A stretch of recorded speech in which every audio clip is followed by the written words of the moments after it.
राम जन्मभूमि और बाबरी मस्जिद आराजी तनाज़े में हफ्ते में 5 दिन समाअत के मामले में मुस्लिम फरीक को राहत नहीं मिली है। मुस्लिम फरीक के वकील राजीव धवन ने हफ्ते में 5 दिन की समाअत पर एतराज़ किया था और कहा था कि 5 दिन समाअत मुमकिन नहीं है क्योंकि उन्हें केस से मुतल्लिक कागजात पढ़ना होता है, लेकिन सुप्रीम कोर्ट ने राजीव धवन के एतराज़ को खारिज कर दिया। कोर्ट ने साफ कर दिया है कि केस की समाअत तो हफ्ते में 5 दिन ही होगी। अलबत्ता अगर राजीव धवन को ब्रेक चाहिए तो वो छुट्टी ले सकते हैं या हमें बता सकते हैं। अब समझ गया है कोर्ट, नित्य प्रति सुनवाई करके जल्द से जल्द निर्णय दे देगा और जिसके पास कागज हो वो ले आकर दे दे। यहाँ पर 1 घंटा दिखा दे, चाहे यहीं पर दिखा दे। 3 तलाक के खिलाफ कानून और जम्मू कश्मीर में दफा 370 के खात्मे के बाद अब मुस्लिम राष्ट्रीय मंच ने राम मंदिर तामीर के मुतालबे को लेकर अपनी मुहिम तेज कर दी है। इसी सिलसिले में आज मेरठ में मुस्लिम राष्ट्रीय मंच जिला यूनिट ने प्रेस कॉन्फ्रेंस का इनेकाद किया। प्रेस के जरिए मुस्लिम राष्ट्रीय मंच ने मुस्लिम समाज और तंजीमों से राम मंदिर तामीर में ताउन करने की अपील की और मुतनाज़ा अराज़ी पर अपना दावा छोड़कर मिसाल पेश करने का मुतालबा किया। भाइयों से अपील है कि जो विवाद सैकड़ों वर्ष से नहीं सुलझा, लेकिन मुस्लिम समाज को आगे आके बहुत बड़ा मन करके ये संदेश देना चाहिए कि राम इस देश के आस्था के प्रतीक हैं, हमारे हिंदू भाइयों के भगवान हैं और यह भी मानना चाहिए कि वो मुस्लिम समाज के पूर्वज हैं। उस बात को ध्यान में रखे, अपने भाइयों की आस्था को ध्यान में रखे मुस्लिम समाज आए और इस मंदिर निर्माण में सहमति दे और सहयोग भी दे। लॉ एंड ऑर्डर की नाक़िस सूरत हाल के खिलाफ आज समाजवादी पार्टी ने यूपी में एहतजाजी मुजाहरे किए। राजधानी लखनऊ में कलेक्ट्रेट के सामने सैकड़ों कारकुनान हाथों में पोस्टर लेकर सरकार के खिलाफ नारेबाजी करते दिखाई दिए। मुश्तइल कारकुनों पर पुलिस ने लाठीचार्ज किया।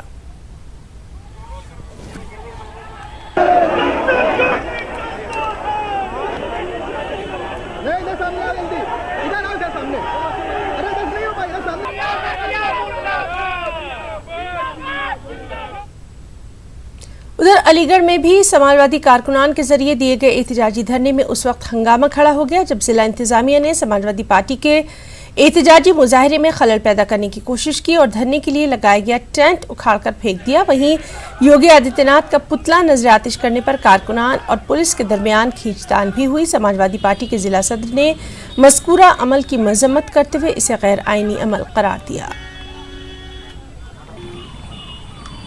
शांतिपूर्ण धरना देने का नोटिस हमने पिछले 1 हफ्ते पहले दे दिया था।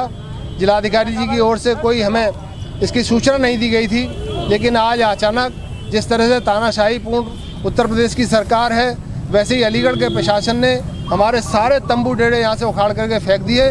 सारे राउंड हमारा जो साउंड सिस्टम लगा था उसको तहस नहस कर दिया है। आज हमारे जिस तरह से धरने प्रदर्शन को उखाड़ करके फेंका है, गरीबों की आवाज़ को दबाने का काम किया है, कमजोरों की आवाज़ को दबाने का काम किया है, समाजवादी पार्टी इसकी घोर निंदा करती है। उधर बुलंदशहर में भी समाजवादी पार्टी के कारकुनों ने योगी हुकूमत के खिलाफ एहतजाज किया और हुकूमत के खिलाफ जमकर नारेबाजी की। मुजाहिरीन ने इल्जाम लगाया कि यूपी में खवातीन के खिलाफ जराइम में लगातार इजाफा देखा जा रहा है। समाजवादी पार्टी के जिलाध्यक्ष के नेतृत्व में उनके कार्यकर्ताओं द्वारा एक विभिन्न मांगों से संबंधित, जिसमें ढेर सारी मांगे इनकी, एक महामहिम राज्यपाल महोदय को संबोधित ज्ञापन दिया है। समाजवादी पार्टी का मानना यह है कि उत्तर प्रदेश में कानून व्यवस्था नाम की कोई चीज नहीं रह गई। इन्होंने कहा था बेटी बचाओ बेटी पढ़ाओ, आज सबसे ज्यादा बलात्कार हो रहे हैं तो उत्तर प्रदेश में हो रहे हैं। और सबसे बड़ा दुर्भाग्य यह है कि भारतीय जनता पार्टी के लोग शामिल हैं, भारतीय जनता पार्टी के विधायक शामिल हैं। योगी जी बताना चाहते हैं समाजवादी सिर फिरे हैं, जिस दिन ये ठान लेंगे आपकी लाठियां कम पड़ जाएंगी, आपकी जेल छोटी पड़ जाएंगी। हम लोग उत्तर प्रदेश की आवाज को कभी दबने नहीं देंगे। हम संघर्ष करके बताएंगे कि इन लोगों ने षड्यंत्र रचा है, किसानों के साथ, नौजवानों के साथ धोखा किया है और उन बच्चियों के साथ जो बलात्कार कर रहे हैं ये लोग, इनको जब तक सजा नहीं देंगे हम संघर्ष करते रहेंगे।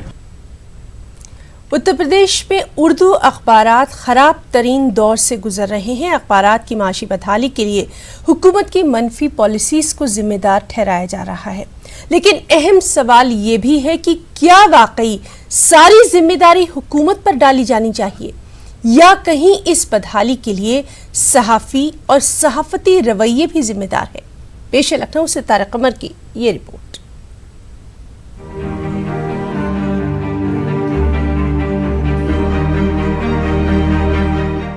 लखनऊ मरकज़ इल्म अदब होने के साथ साथ मरकज़ सहाफत भी तस्वुर किया जाता है। एक जमाना था जब यहाँ सिर्फ उर्दू के 40 से ज्यादा रोजनामे शाया हुआ करते थे और अब ये तादाद सिमट कर 18 अखबारों तक रह गई है, जिनमें अहम मकाम सिर्फ 6 या 7 अखबारात को हासिल है। अखबारात की पेपर सप्लाई से लेकर GST के निफाज और दीगर पॉलिसियों तक इसके सिमटते दायरे के लिए हुकूमत जिम्मेदार है, लेकिन कमी उन मालिकान और सहाफियों की भी है जो पूरी तरह हुकूमत के हो गए थे। नज़रियात बिखरते गए, इंतशार ने सबको अपनी गिरफ्त में ले लिया, हर शय तिजारत बन गई, चाहे मज़हब हो या अदब हो या नज़रिया हो, कुछ भी हो, सब तिजारत बन गई। तो उर्दू सहाफ़त इससे कैसे महफूज रह सकती थी? हमें हुकूमत की तरफ हर वक्त नहीं देखना चाहिए, हमें कुछ ऐसा करना चाहिए कि हमारा अखबार खुद कफ़ील हो और हुकूमत के रहमो करम पर जिंदा न रहे। रामदत्त त्रिपाठी उर्दू, हिंदी और अंग्रेजी तीनों जबानों में काम करते थे। वो मानते हैं कि मौजूदा हुकूमत की पॉलिसियों का असर सब जबानों के छोटे अखबारात पर पड़ा है, लेकिन उर्दू के लिए ज़हनियत कुछ ज्यादा ही तंग नजर आती है। उर्दू अखबारों को एक अलग उनको लिए एडवर्टाइजमेंट का पॉलिसी रही है जो प्रमोट करने की है, क्योंकि उनकी जो नंबर है रीडर्स का कम होता है। जो बीजेपी गवर्नमेंट ने जितने भी छोटे अखबार हैं, मैगजीन्स हैं, जो उनकी पॉलिसी है वो सब के ख़िलाफ़ है। जिस तरह से उन्होंने न्यूज़ प्रिंट पे GST लागू कर दिया, जिस तरह से उन्होंने कानून बना दिए हैं नए, तो उससे सारे छोटे अखबारों की समस्या है। मेरी तो सरकार से यही कोशिश है कि भाई इस खूबसूरत ज़बान को बचाने की जो भी है हद्दुल इम्कान कोशिश हो सकती है सरकार को करनी चाहिए। ये ज़बान भी है, लिटरेचर भी इसमें छुपा हुआ है ज़बरदस्त, और इससे एम्प्लॉयमेंट भी जुड़ा हुआ है। हुकूमत के जरिए बनाई गई पॉलिसियों से उर्दू अखबारात के मालिकान और सहाफ़ी सभी बदजन नजर आते हैं। कुछ लोग और अखबार आज भी मुनसिफाना सहाफत के जरिए अखबारात और सहाफत के बुनियादी मकासद और अक़दार को बचाने की जुस्तजू कर रहे हैं, और जद्दोजहद करते इन लोगों को यकीन है कि उर्दू सहाफत और सहाफियों के हालात बदलेंगे। न्यूज़ 18 उर्दू के लिए लखनऊ से तारिक कमर की रिपोर्ट। आज से मनासिक हज का आगाज हो चुका है। पूरी दुनिया के आज़मीन हज मिना के मैदान पहुंच चुके हैं, जहां वो आज रात इबादतों में गुजारेंगे और कल सुबह वक़ूफ़ अरफा के लिए रवाना हो जाएंगे। वाज़ेह रहे कि मनासिक हज में वक़ूफ़ अरफा को सबसे ज़्यादा अहमियत हासिल है। हुज्जाज वक़ूफ़ अरफा के बाद मुज़दलिफ़ा के लिए रवाना होंगे और फिर वहां से दोबारा मिना के लिए रवाना होंगे, जहां वो कुर्बानी के बाद रमी जमार करेंगे और तवाफ़ करेंगे, जिसके साथ ही हज की तकमील हो जाएगी।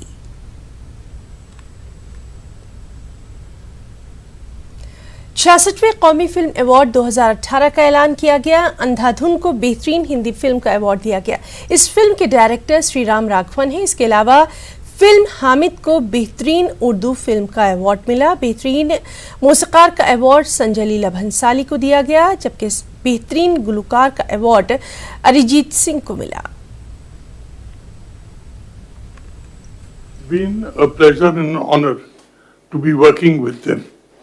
And we've all strived to achieve a result which comes to being the best of the various films we saw. And it's a unanimous, conscientious decision taken by the entire jury. So I'll go through the list over here. I'm starting with, there are 4 actors who have been awarded a special mention, right? This is a special mention for the kind of performance and the kind of efforts they put into the film. The first is a film called Nachi Charmi, where the actress Shruti Hariharan, for her complex portrayal of a new age woman, has been portrayed brilliantly by her. रुकना चाहेंगे एक break के लिए। बिहार में कब्रिस्तान की ज़मीन को लेकर हमेशा दो फ़िरक़ों में तनाज़ा खड़ा होता रहा है। इस मसले को हल करने के लिए हुकूमत ने तमाम कब्रिस्तानों की घेराबंदी कराने का फ़ैसला किया था। तब हुकूमत की खूब वाहवाही हुई थी, लेकिन हकीकत इसके बरक्स है। घेराबंदी का काम तो ज़रूर हुआ, लेकिन एक महदूद दायरे में। आज भी कब्रिस्तानों पर कब्ज़े का सिलसिला जारी है।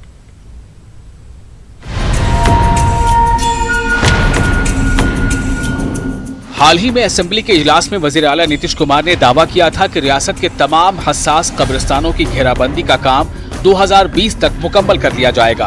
वजीर आला ने यह भी ऐलान किया था कि 2006 से सर्वे कराकर हसास कब्रिस्तानों की घेराबंदी का काम शुरू किया गया था, जिसमें काफी हद तक कामयाबी हासिल हुई है। वजीर आला नीतीश कुमार के मुताबिक कब्रिस्तानों की घेराबंदी का काम शुरू कर दिया गया है। रियासत के 8064 कब्रिस्तानों को हसास कब्रिस्तानों की फहरिस्त में रखा गया था। हुकूमत ने पहले मरहले में हसास कब्रिस्तानों की घेराबंदी शुरू की। हसास कब्रिस्तानों के ताल्लुक से फिरका वाराना फसाद का अंदेशा था। 2006 से कब्रिस्तानों की घेराबंदी शुरू हुई। अब तक 6000 से ज्यादा कब्रिस्तानों की घेराबंदी हो चुकी है। आइंदा साल तक सभी हसास कब्रिस्तानों की घेराबंदी मुकम्मल कर ली जाएगी। अक़लियती तंजीमों और अपोजिशन पार्टियों ने कब्रिस्तानों की घेराबंदी के ताल्लुक से हुकूमत पर सवाल खड़े किए हैं, जबकि जेडीयू का कहना है कि कब्रिस्तानों का मसला हुकूमत तरजीही बुनियाद पर हल करा रही है। वो कब्रिस्तान जो वक्फ बोर्ड में रजिस्टर्ड है, वो कब्रिस्तान जिससे तनाज़ा खड़ा होने वाला, वो भी घेराबंदी नहीं हो रही है। यह कब्रिस्तान है और इस कब्रिस्तान पर मिनिस्टर ने चिट्ठी लिखी, चेयरमैन ने चिट्ठी लिखी, वहाँ से जवाब आया, लेकिन उसके बाद डिस्ट्रिक्ट मजिस्ट्रेट ने मुझसे कहा कि मेरे पास कोई ऐसा फंड नहीं है जिससे मैं घेराबंदी कर दूँ। तो डिस्ट्रिक्ट मजिस्ट्रेट ये कह रहे हैं कि मेरे पास फंड नहीं है जिसकी वजह से मैं घेराबंदी कर दूँ, और सरकार ऐलान करा रही है कि मैं घेराबंदी करा दिया। ख़ास तौर पर माइनॉरिटी और होम डिपार्टमेंट दोनों की ये जिम्मेदारी बनती है कि इन तमाम कब्रिस्तानों की जो कब्ज़े के शिकार हैं या जहां झगड़े हैं, उन झगड़ों को दूर करा के उनकी घेराबंदी की जाए। उससे जो आपसी मतभेद के झगड़े हैं और दो कम्युनिटी के झगड़े वो बन जाते हैं या दो ग्रुप के झगड़े बन जाते हैं, उससे हमारी रियासत छुटकारा पालेगी। सर्वे हो रही है और माननीय नीतीश कुमार जी की नीयत बिल्कुल साफ़ है। वो तो आज के डेट में भी महफूज भाई आप हमको बता दें कि ये कब्रिस्तान कहीं लंबित पड़ी हुई है, या अतिक्रमण का मामला है, या कब्ज़ा हो रहा है, या जायज़ तरीके से घेराबंदी नहीं है।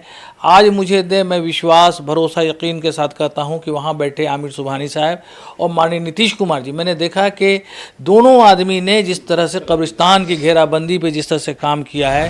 वक्फ बोर्ड के पास भी सूबे के तमाम कब्रिस्तानों का कोई ठोस सर्वे मौजूद नहीं है। सुन्नी व शिया वक्फ बोर्ड अभी भी सर्वे नामुकम्मल होने की बात कर रहे हैं। ऐसे में सवाल ये है कि बगैर सर्वे ये कहना कि तमाम कब्रिस्तानों की घेराबंदी का काम जल्द मुकम्मल होगा, ये कितना दुरुस्त है। न्यूज़ 18 उर्दू के लिए पटना से महफूज आलम की रिपोर्ट। दफा 370 पर जेडीयू के बदले मौक़िफ़ का बीजेपी ने खैर मक़दम किया। पार्टी के कौमी तर्जुमान शाहनवाज हुसैन ने कहा कि बिहार में जेडीयू और बीजेपी का इत्तेहाद अटूट है। अभी हमारे साथ हैं बीजेपी के राष्ट्रीय प्रवक्ता शाहनवाज हुसैन। सर, कल प्रधानमंत्री ने जिस तरीके से राष्ट्र को संबोधित किया, आपको लगता है कि उसका असर पड़ेगा, सिचुएशन में सुधार होगा जम्मू कश्मीर में? प्रधानमंत्री जी ने जम्मू कश्मीर की आवाम का दिल छू लिया है। इतना बेहतरीन संबोधन किया है कि घाटी के लोगों को लगता है कि उन्हें कोई मिल गया है जो उनकी फिक्र करने वाला है। उन्होंने कहा कि पूरे हिंदुस्तान के लोग जम्मू कश्मीर लद्दाख के लोगों की फिक्र करेंगे, इन्वेस्टमेंट आएगा, टूरिज्म का हब बनेगा। जम्मू कश्मीर अब टेररिज्म का हब नहीं है, टूरिज्म का हब बनेगा। स्वास्थ्य के क्षेत्र में, शिक्षा के क्षेत्र में जम्मू कश्मीर के बच्चे बहुत टैलेंटेड हैं, उनको मौका मिलेगा। उन्होंने ईद की अग्रिम बधाई दी। तो मैं समझता हूँ कि प्रधानमंत्री जी ने जिस तरह की बातें कही है, उस तरह की बातों पर पूरे घाटी को, पूरे जम्मू कश्मीर लद्दाख के लोगों को भरोसा है। लेकिन जिस तरह से गुलाम नबी आज़ाद के साथ हो रहा है, उन्हें जम्मू कश्मीर में रहने भी नहीं दिया गया, आपको लगता है कि स्थिति सामान्य हो जाएगी?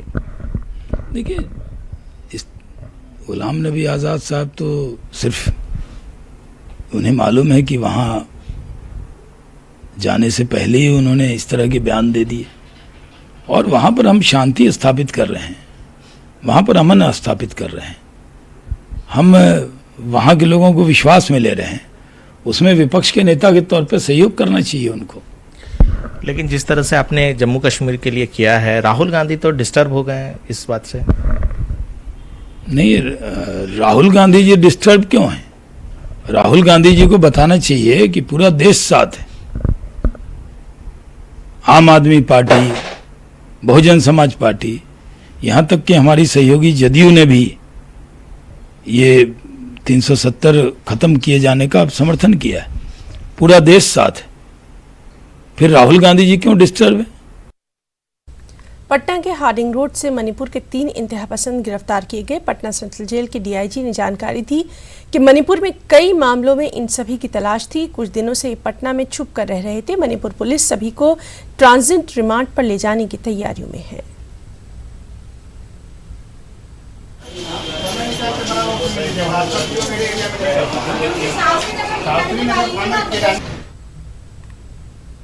न्यूज़ 18 की खबर का एक बार फिर बड़ा असर देखने में आया। ड्यूटी के दौरान वकील से बदसलूकी के इल्जाम में दरभंगा के लहरिया सराय थाना में तैनात एएसआई अनिल सिंह को मुअत्तल कर दिया गया। ADG police headquarter Jitendra Kumar की हिदायत पर दरभंगा के एसएसपी ने ये कार्रवाई की।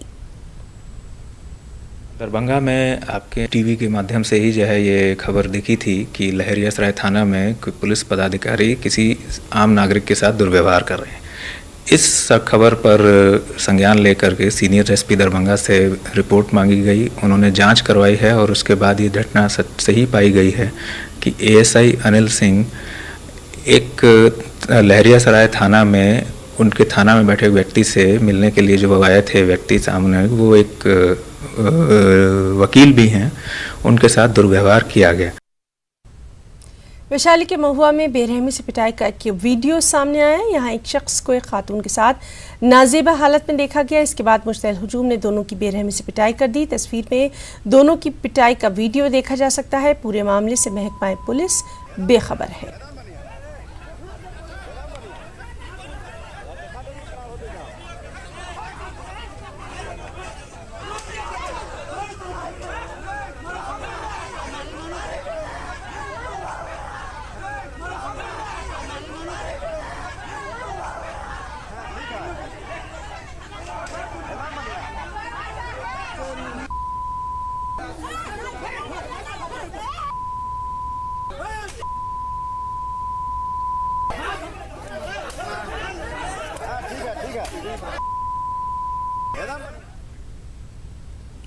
बोधगया नगर पंचायत में सफाई मुलाजमीन की हड़ताल की वजह से गंदगी का अंबार देखा जा रहा है, लेकिन सफाई मुलाजमीन के मुतालबात पर अफसरान की कोई तवज्जो नहीं है। नाराज सफाई मुलाजमीन ने महाबोधि मंदिर के इलाकों में बीटीएमसी के मुलाजमीन को भी सफाई करने से मना कर दिया। इतना ही नहीं, सफाई मुलाजमीन ने दफ्तर के अंदर और बाहर भी कूड़ा फेंक दिया, जिसके बाद अफसरान और मुलाजमीन दफ्तर में ताला लगाकर चले गए।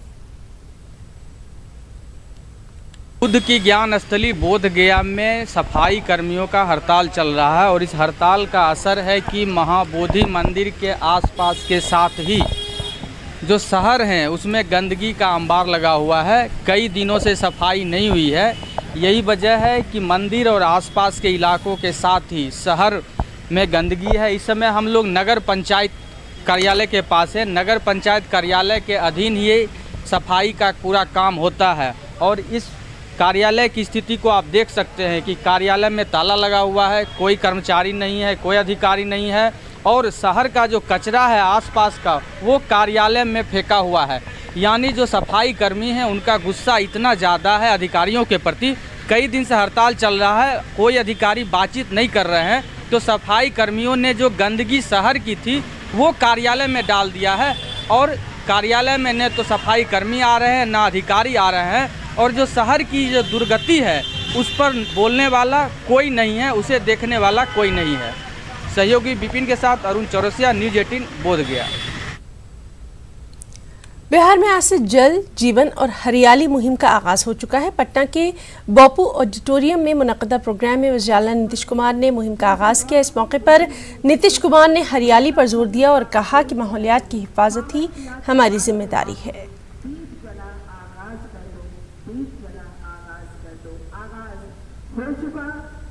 अब देखिए एक एक गांव में सब जगह, शहर हो गांव, हमारे जितने पोखर तालाब, अब बहुत सारे पोखर और तालाब पर तो लोगों ने कब्जा कर लिया, ऐसे पोखर तालाब बंद हो गया। अब हर पोखर तालाब की ठीक ढंग से खुदाई करा देंगे और उस पर कोई कब्जा कर लिया है तो उसको कब्जा से मुक्त करना पड़ेगा, क्योंकि अगर पोखर और तालाब आपके पास नहीं रहेंगे तो जिसकी चर्चा हमने कर दी, आपको कोई बचा नहीं पाएगा। ऐसी स्थिति उत्पन्न होने जा रही है। तो जल संरक्षण के लिए बहुत जरूरी है कि हमारे जितने पोखर और तालाब हैं उसका संरक्षण हो जाए। तो इसके लिए हम लोगों ने काम करने का निर्णय लिया है, सोचा है और उस पर काम प्रारंभ किया जाएगा। और ये शहर हो या गांव हो, ये जितने हैं इन सब लोगों के लिए तालाब, पोखर, आहार, पानी का जीर्णोद्धार, ये सब काम हम लोग करने वाले हैं। और जो हमने चर्चा की, जो अतिक्रमित है जल स्रोत, उनको अभियान चला करके अतिक्रमण मुक्त किया जाएगा। इसके अलावे जितने पहले कुएं थे सार्वजनिक जगहों पर, उन कुओं का भी जीर्णोद्धार कराएंगे। जितने सार्वजनिक जगहों पर चापाकल थे उनको भी दुरुस्त हम लोग करा देंगे। और कुआं हो या चापाकल, इन सभी जगहों पर हम लोग कोशिश करेंगे कि ये पूरे तौर पर ठीक ढंग से काम करता रहे, सुरक्षित रहे। हर तरह से उसकी रक्षा के लिए हम लोग काम करने का निर्णय सोच रहे हैं। रांची समेत पूरे झारखंड में ईद उल अजहा की तैयारियां शबाब पर हैं। बकरा बाजारों में खरीदो फरोख्त का सिलसिला भी जारी है। वहीं अंजुमन और उलमाए कराम ने एहतियात के साथ त्यौहार मनाने की अपील की है। आप देखिए ये रिपोर्ट। हमारी पूरी टीम को दें इजाजत। आदाब।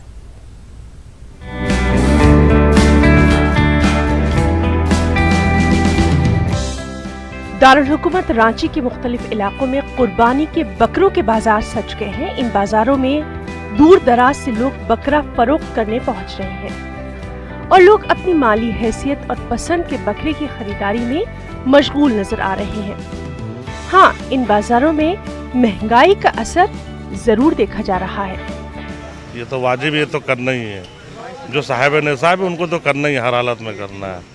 महंगाई हो चाहे जो हो, लेकिन करना तो ही है। अब छोटा जानवर खरीदेंगे, सस्ता थोड़ा देखेंगे, 2 दिन अभी और वक्त है, उसके बाद देखते हैं। 1.25 कुंटल 1 कुंटल का है, 80-90 किलो का एक ठो और है जो उससे छोटा छोटा है। दाम है 40,000 है, 45,000 है, 50,000 है, इस टाइप का ये है छोटा वाले का।